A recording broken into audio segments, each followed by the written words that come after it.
There are no official statistics on how many people vanish each year on federal lands, but some theorists believe that nearly 1,600 people currently remain unaccounted for to this day. 1,600 lives lost forever to the wild. According to the National Forest Service, the number one cause of backcountry death is falling. Beyond that is heat stroke, hypothermia, animal attacks, drowning, and the list goes on. But the truth is, there's really only one thing that kills anyone who dares to venture into the untamed wilderness. And that's our innate tendency to make emotional decisions in critical situations. The people of Whitetail, Minnesota know this all too well. The town of about 900 residents is almost entirely surrounded by the massive Whitetail National Forest. Over 2.9 million acres of untouched land. The chaos of nature constantly brushing up against the tidiness of their everyday lives. And one night, in the spring of 2015, someone they love got a little too close to the edge. I didn't know if he was dead or alive, but I just wanted to get out there and look. Peregrine Wells was a sophomore at Whitetail High School. She'd grown up in Whitetail, but she'll be the first to admit that she was never very outdoorsy. She was more of a movie buff, like her mother, Kathy. She liked hanging out with her friends. She dreamed of going to college in St. Paul, maybe studying photography. But that spring, Peregrine's path was altered forever, and she began a journey she never imagined she'd have to make. A journey that started with a disappearance in the forest, and ended 2 years later with yet another. My name is Brett Ryback. This is In Strange Woods.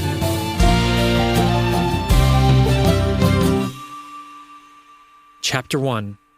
A Man Who Cannot Be Saved. And at the time, how did you feel about the search effort?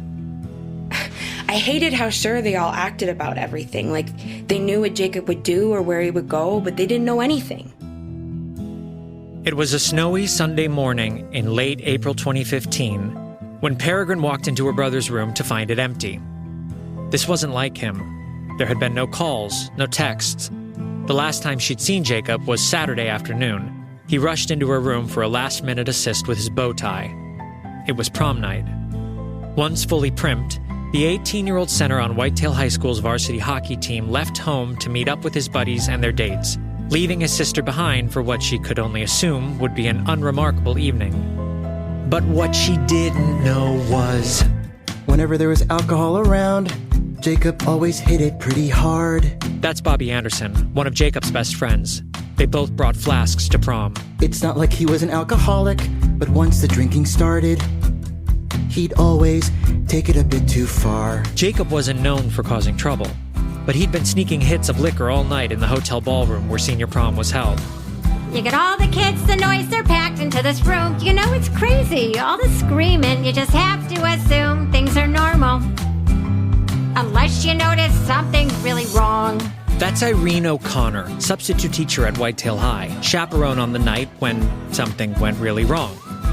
Around 11 o'clock, the room thinned out. She figured kids were going home. But what she didn't know was, I had to get Jacob from the bathroom. He'd been in there for a while, just zoning out. He said he was fine, just needed a break from the crowd.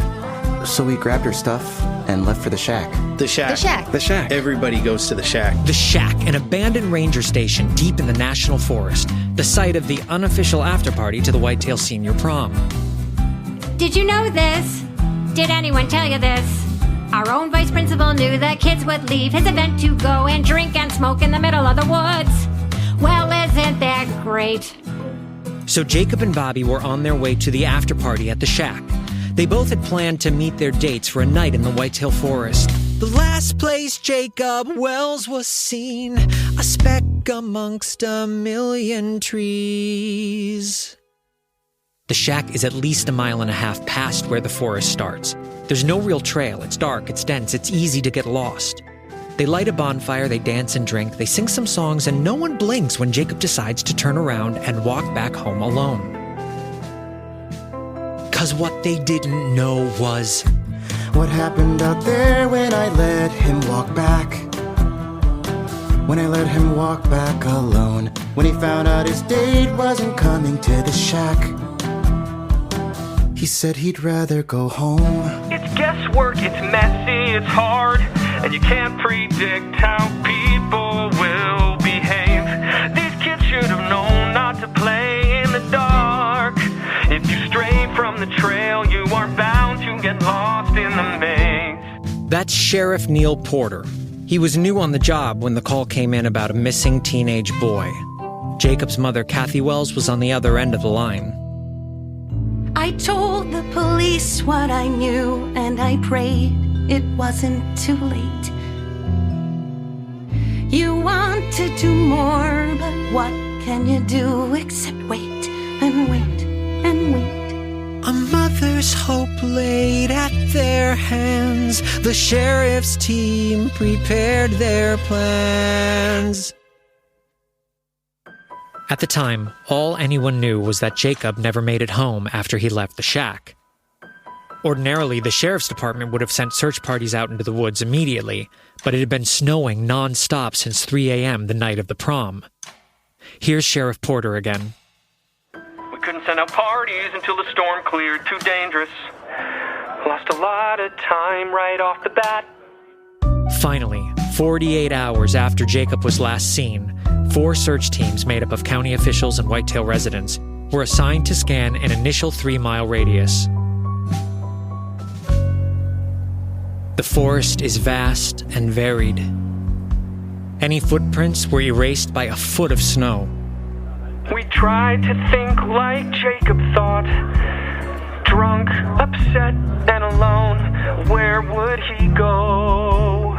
Peregrine wanted to join the search. They insisted she stay back. But her brother was missing out in the woods. It killed her not to act. While they were out there, I went searching through his room, searching for clues wall to wall. I wanted to scream, cause there was nothing I could do. And then we got Bobby's call. It was the second day. We were all really tired. It was getting dark, but then I felt something under my shoe. I don't know why I even noticed it. I looked down and saw this cufflink. I was pretty certain it was Jacob's. They were vintage, from his grandpa. I called Peregrine and Kathy right away and they confirmed it. All of a sudden we felt like we could be close. I knew Jacob had been drinking, who knows where he stumbled, but now he at least had a sign. I thought he might be under a drift, or trapped by a rock. At least he could still be alive. Finding the cufflink fueled another arduous day of searching. That afternoon, someone spotted a deep indent in a thick patch of lingering snow. They dug it out, only to find a dead deer. You could feel morale declining. They were desperate for another clue, beneath some ridge or fallen pine. We did all we could do. But they only knew what they knew. What we knew. It's guesswork, it's messy, it's hard, and you can't predict. I thought he could find his way. We will be off by a few hundred yards. If I should have made him stay.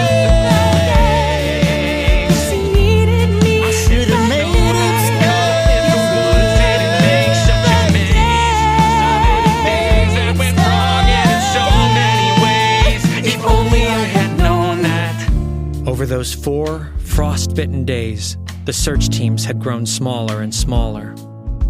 Then suddenly, on the morning of Friday, May 1st, a 911 call from an unexpected caller.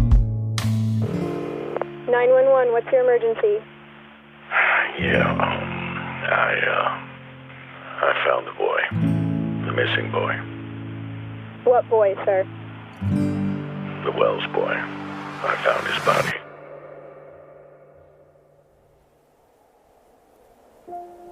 Jacob Wells was found by a local man named Peter Howland, or Howl as he would come to be known.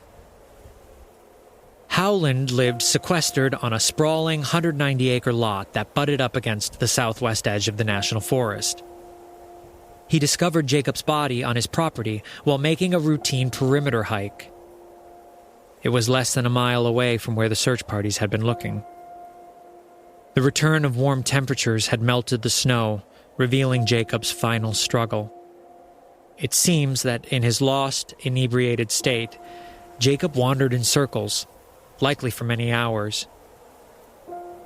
At some point, he attempted to climb a large boulder, presumably to get a better view of his surroundings, and he fell. His ankle was broken, and his head was concussed from when it hit the ground. He then huddled in the brush for shelter and warmth, while the spring snowstorm brought temperatures below freezing. The official cause of death was hypothermia.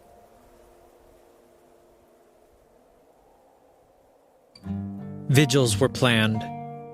Jacob's sister Peregrine didn't want to attend any of them. Her mother Kathy didn't make her.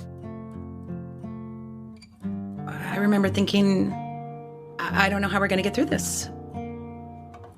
Because I could sense Peregrine retreating, and that really worried me. I just lost my son. I didn't want to lose my daughter, too. What do you remember most about Jacob? That he was a good brother. Yeah. Yeah, and how not funny he was. How not funny he was? Yeah, no one could ever get him to laugh. I always tried. He was a serious type person. All the time, talked like an adult. And when he started dating, he'd ask me my opinions. I'd say try not to be so dull. Was always hockey in his pickup. Had his license. That was pretty cool. He'd drive his friends to games and drive us both to school. He was good to talk to on the road. Freshman year was really sort of tough for me. So we'd go into older brother mode. When something happens, come and find me. Come and find me, I'll help get you through. If you're in trouble, he'd remind me. Come and find me, I'll know what to do. Come and find me, I'm looking out for you. Everyone in Whitetail felt the loss. Irene O'Connor has 5 sons, one of whom was in the same grade as Jacob. She remembers how people came out to help. You know, we brought over maybe 20 different kind of hot dish, and we cried and we laughed and we prayed, and it's a small community, you know. We just look out for each other, especially since Kathy and Peregrine are on their own. I think Dad leaving hit him harder. He was 10, I was only 8. And neither of us knew it, but they were having problems. And then one night he moved away. And for the rest of that semester, maybe longer, Jacob didn't speak. He was quiet before, but this got really bleak. At the time, I didn't quite know why. Then one day I'm downstairs with the TV on, and he sits on the couch and starts to cry. When something happens, come and find me. Come and find me, I'll help get you through. If someone hurts you, he'd remind me. You come and find me, I'll know what to do. Come and find me, I'm always there for you. I never thought that this could happen to someone like Jacob. He was smart, he was careful, and he never got that scared. The fact that this could happen to someone like Jacob means none of us can ever be too prepared. hearing her talk about it, you can tell Peregrine's sense of the way life was supposed to go had been completely shattered. And it's understandable. Anytime a young person dies, it feels like some unwritten rule has been broken. And you can imagine how this played out for everyone in Whitetail. Questions began to swirl about what might have been done differently. And as is often the case when tragedy strikes, it wasn't too long before fingers were being pointed.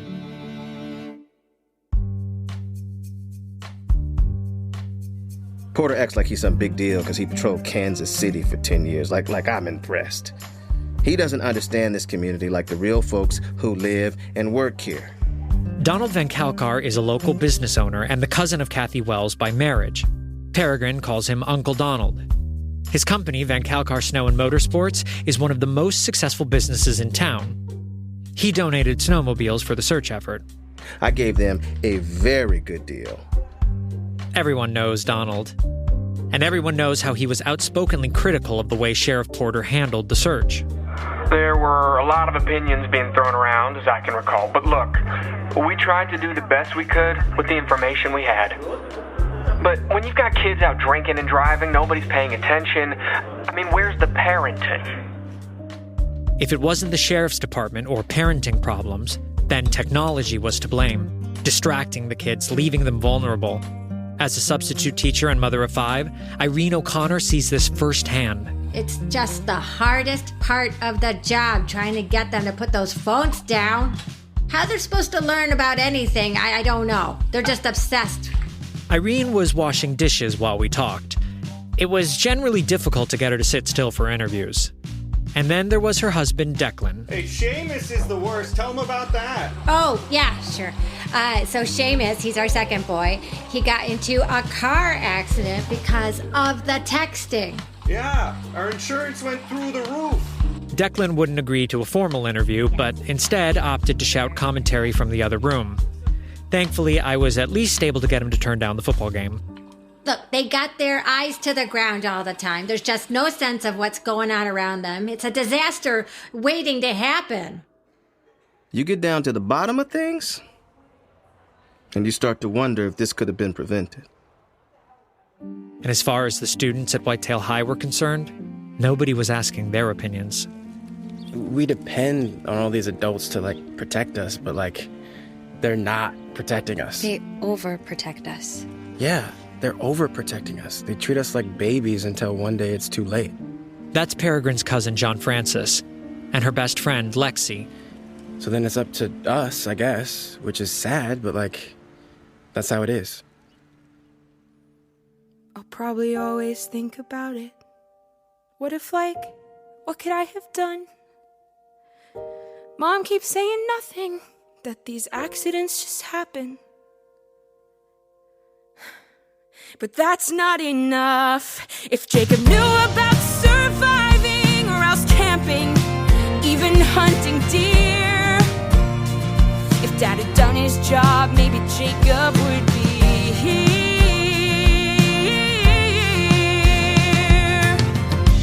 Every time I think of that, it makes me mad.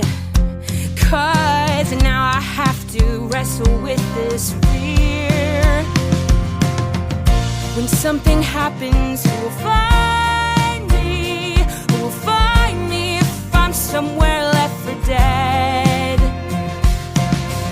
If Jacob's not there to remind me, come and find me. What is there instead? Come find me. Ringing in my head. In Strange Woods, we'll return after a short break. Jacob Wells' death was the beginning of something no one in Whitetail could have anticipated. A brewing storm that would force the entire community to reckon with the surrounding wilderness and put Jacob's loved ones in a battle for their lives. We were out there almost every night. We started thinking of ourselves as survivalists, especially after Peregrine got us training for the final. The final? Yeah, a final exam, end of the year. everything got way more intense after that. It all began that summer, when Peregrine became obsessed with the idea of survival. Most of the stuff you learn about the woods are like little tricks.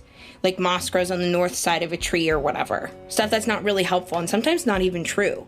Like I remember seeing this one article about... Peregrine has intense brown eyes that seem to always demand something from whomever she's talking to. Her self-assured maturity is contrasted by her round face and youthful curiosity. I read every book at my school library. I started following survivalist videos on YouTube. I even...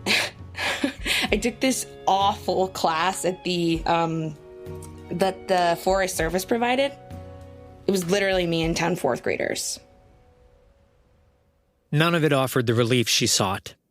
Her brother had been hit with the completely unexpected. How do you prepare for that, she wanted to know. And even though Peregrine and her friends had all grown up in the shadow of these woods, survival skills weren't a priority for their parents or their teachers. Sure, they hiked and hunted, went off-roading in their 4x4s. But to survive, alone, with no shelter and minimal supplies? Good luck. My dad says only hippies camp in the woods, because they don't have anything to lose. Yeah, I think my mom was, traumatized from when she used to go with her parents back in the day. Never wants to talk about it. Well, I hunt with my dad, but I wouldn't say we're exactly roughing it. Yeah. Doesn't he have, a portable toilet? Why do you remember that? It's so weird. I just feel like humans used to be so much better at this stuff. We weren't always so defenseless. Peregrine's frustration eventually led her to focus on one person. Can you tell me your name? Peter Howland. And how long have you lived in Whitetail? On and off about 13 years. Do you enjoy living here? I like the quiet. How did this one man, entirely separate from the county's sizable search effort, find Jacob Wells when no one else could? Was it simply a fluke? A coincidence that because Jacob had wandered onto his property, Howland was able to stumble upon him? Or was there more? Peter Howland appeared in Whitetail sometime in the winter of 2001, unexpectedly inheriting the large plot of land where he now resides. By all accounts, he arrived quietly and rather suddenly. It must have been 4 or 5 years before I even realized someone was living there. That house had been empty for so long. When people did start to notice Howland, it was partly due to the extreme austerity of his existence. His cottage had been disconnected from the electrical grid in the early 90s, and that's how Howland left it. He used candles for light, built fires for warmth. He hunted deer and small game with handmade snares and bow and arrows. He mostly keeps to himself, doesn't bother anyone, as long as they stay off his land. You get people like that up in the North Woods, people who want peace and quiet. He's a hippie. Nothing to live for, nothing to lose. He's never tried to fit in. He has a grudge against normal society.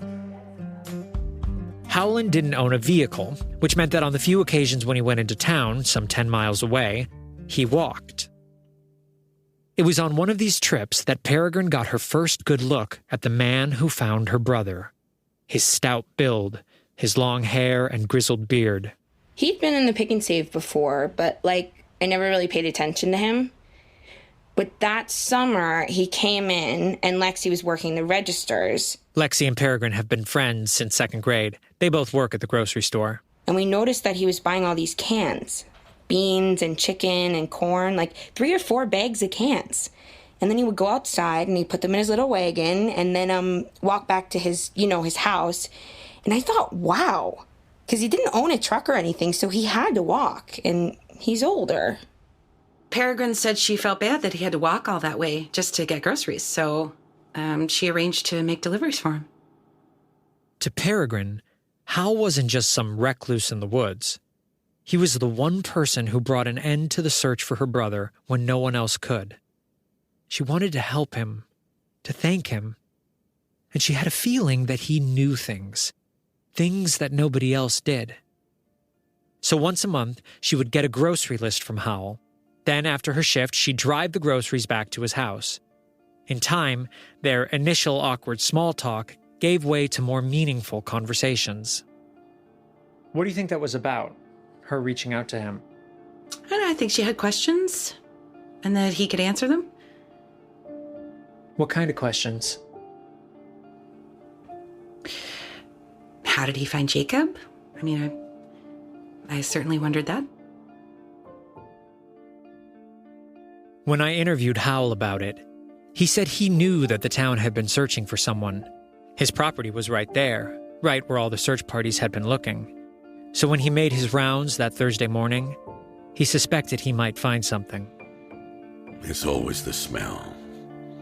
The smell hits you first. And as far as smells go, death is damn near the worst. So I followed my nose like a curse till I found the remains. He was slumped in the brush, exposed to the cold, had his phone in his hand as if God was on hold. That's the mark of a man who cannot be saved. In the days leading in, I'd heard all their calls, saw them flock to the woods, bearing no skills at all. So I wasn't too shocked when I saw how that boy had behaved.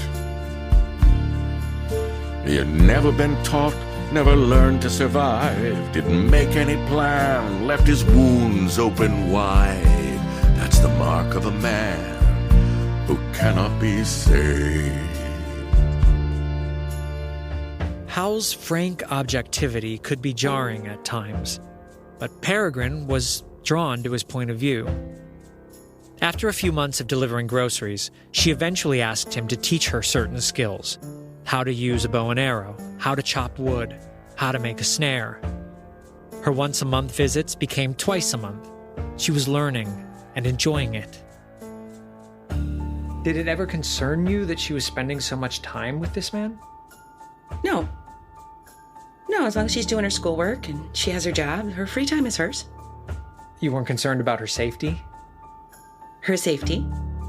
I just mean because she's in high school and he's an older guy and... Oh, no. I had met him. And I knew he was teaching her to be more self-sufficient. I mean, that's what she told me. Right. And we have nice people up here in Minnesota. Good people. Do you know if Howland is from Minnesota? No, I don't. There's the hunger, the thirst, the choking on wind. You lose grip of hope. That's when panic sets in. You forget who you are, where you've been, the mistakes that you've made. If you think it's the end, if you think you're alone, then it is and you are, and there's no going home. That's the mark of a man who cannot be saved. She was getting something back, you know, her kick, her strength every time she'd go over there. I don't know, she was starting to act more like herself. I mean, that's what you want, right? To find something to get you up in the morning again. By the time spring came, Peregrine was spending every Saturday morning at Howland's, maintaining the property, learning new skills, and testing her retention. At first, it was hard to keep up. He would teach me these harvesting techniques that he learned in Africa and this deep breathing thing from, I forget if it was Malaysia or Myanmar, but I was just blown away with how much stuff he knew. Howell was a hesitant but natural teacher. His mind was sharp, despite the physical wear and tear of the years. As they grew closer, Peregrine noticed him struggle with the limits of his age. She wanted to find a way to help. It was the roof. Right. Peregrine said he needed help with some repairs on his roof, and honestly, it sounded more interesting than sitting in my bedroom all day. Yeah, and way better than working for my dad. So that summer, Peregrine enlisted 4 of her classmates, including her cousin John Francis and her best friend Lexi, to help work on Hal's cottage.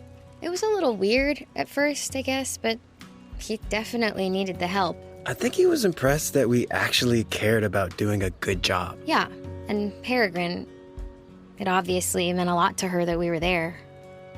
They'd spend the mornings doing repairs, then in the afternoons, they'd join Peregrine for her training sessions. It was just for fun at first, but then we really got into it, and turns out we were actually pretty good. By the end of that summer, Peregrine and Hal had transformed these kids into a small army of survivalists. And that's when things took a turn. See, even as Hal was teaching the teens skills they wouldn't learn anywhere else, one question seemed to linger in Peregrine's mind. The fear she'd had ever since Jacob died. When something happens, who will find me? Who will find me from somewhere left for dead? If Jacob's not there to remind me, come and find me. What is there instead? To answer it, Peregrine was prepared to test the limits of her newfound self-sufficiency to an extreme that defied logic. She was about to make an emotional decision in a critical situation. How did you first come up with the idea for the final? I wanted to know what it's like to be lost. Really lost. To see if we could survive what Jacob went through. Because then it wasn't for nothing. It can't have been for nothing. Peregrine's plan for the final was this. In the coming spring, some 6 months away, Hal would lead the teens deep into the woods, well beyond where Jacob had wandered. There, he would leave them one by one, with no sense of where they are and minimal supplies for survival. Their mission? Make it home alive. Howell thought it was crazy and said we'd never go through with it. But he was excited to help us try. If you're 8 or 18, or a bleak 65, there's one job in life. You have to survive. So why, honestly, why isn't anyone trained? These kids ask for help, these kids understand. They saw how this town left their lives up to chance. They're saving themselves because no one else can. You want to believe that the fight will be fair, that someone will come or that someone will care. That's the mark of a man who cannot be saved. That's the mark of a man who cannot be saved. So, no maps, no phones, no GPS. You're out there all alone. What if something goes wrong? That's the whole point. We prepare for something to go wrong. And what do all your parents think about this? My mom is really happy I'm learning all this new stuff. She said that? Yeah, and the final's not till May, so I'm not really worried about it. There's a lot of time to prep. More than enough. Peregrine couldn't have known it then, but the truth was, there wasn't going to be more than enough time, and nothing would prepare her for all the things that were going to go wrong. Despite her best intentions, Peregrine's steadfast pursuit would take on a life of its own, leading her to betray, alienate, and injure the people she cared about most. And before it was all over, another human life would be taken by the woods. One more soul lost forever to the wild. I'm actually feeling really good about it. Really good. But what she didn't know was... Next time.